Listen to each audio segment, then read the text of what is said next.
Walking through the streets of the destroyed city was a powerful monster. Without wasting time, he opens the city map to observe every corner. As expected, there was no one living in the surroundings, making the place perfect for the test. Meanwhile, the creature's expression showed all its discontent. Choi Jun-hyuk didn't waste time and ran to the parking lot to observe more closely. Apparently, his enemy had no eyes but seemed extremely powerful. Standing still, the boy waited for the best opportunity to start the fight. His eyes change color and he activates his power weapon. According to the system, he could choose the type of weapon to be used, such as a spear, a sword, or a dagger. The creature was already losing its patience and started letting out a scream. Its feet began moving toward the protagonist. The best thing to do would be to summon the longbow to fight against that powerful enemy. Suddenly, the weapon begins to form in his hands. At that moment, the protagonist starts to understand why Park Gang-ho was so strong. But there was no time for reflective thoughts since his opponent was coming at full force. Choi Jun-hyuk prepares his bow and assumes an attack position. The arrow flies toward the monster's face, hitting it precisely. Using his weapon, he fires quick and critical shots.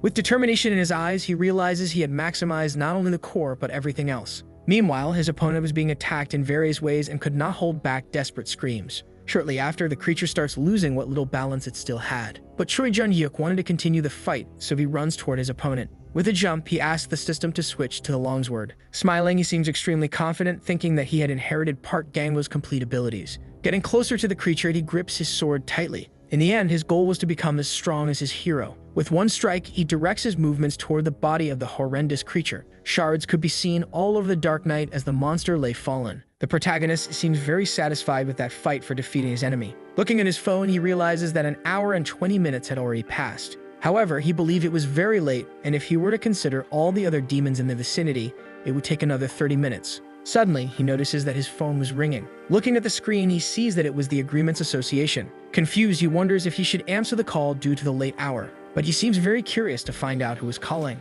On the other side, a woman introduces herself as Kim Joo-hee from the reception team. Without saying exactly what she needed, she asks if the boy was awake. Kim Joo-hee explains that she received a sudden call from the secretary's office. Upon hearing that the president of the association wanted to have a private meeting with him, Jun-hyuk notices the appearance of the monster. Without losing focus on the call, he tries to gather more information about the meeting. Before setting a time, he needed to know when the president would arrive. The receptionist informs him that his schedule was the same as every day at 7 a.m. At that moment, the clock showed 6:20 a.m., but the protagonist would be at the designated place at 7 a.m. Meanwhile, the monster was getting closer and closer. Without prolonging the subject, Jun-hyuk was sure that he could arrive in 30 minutes. Hanging up his phone, he turned all of his attention to a new challenge. With intense footsteps, the creature was quickly approaching. Wielding his shield, he activated the stun charge. The aberration's attack was immediately interrupted. With his eyes glowing again, he advances using the lightning strike. Suddenly, he manages to reach his enemy's back by being faster than light. Upon touching its skin, he receives the option to copy the ability of the lowest-ranking soldier of the Vargos Grace.